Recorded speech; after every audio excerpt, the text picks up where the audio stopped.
خوت كما كتعرفوا دابا رمضان على الابواب. الله يدخلوا علينا بالصراحه.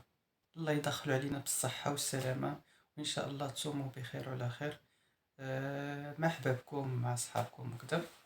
وما نساوش خوتنا حتى في فلسطين الله يفك الاسر ديالهم ان شاء الله بالفرج العاجل غير الاجل ان شاء الله. بما ان رمضان قرب، حاولوا الخوت في هذا رمضان ما تبارطاجيوش الماكله في ستوريات ديالكم، ستوريات في بوستات. كنشوف انا ان الواحد يبارطاجي الماكله يعني شي حاجه اللي هي ما عندها حتى شي فائده.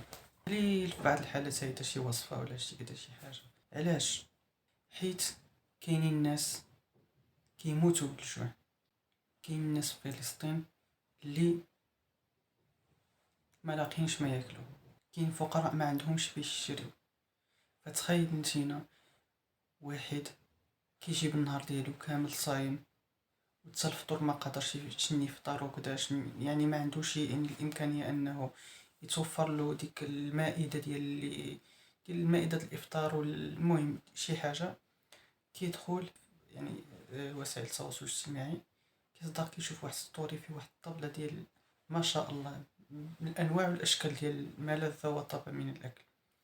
تخيل فاش غيشوف ديك الصورة وغيشوف ديك الماكلة كيش غيحس. فلذلك راعيوا المشاعر ديالهم خصوصا في هذا الشهر الفضيل. وكما قلت لكم راه الناس كاينه كتموت بالجوع، يعني كتموت بسبب الجوع.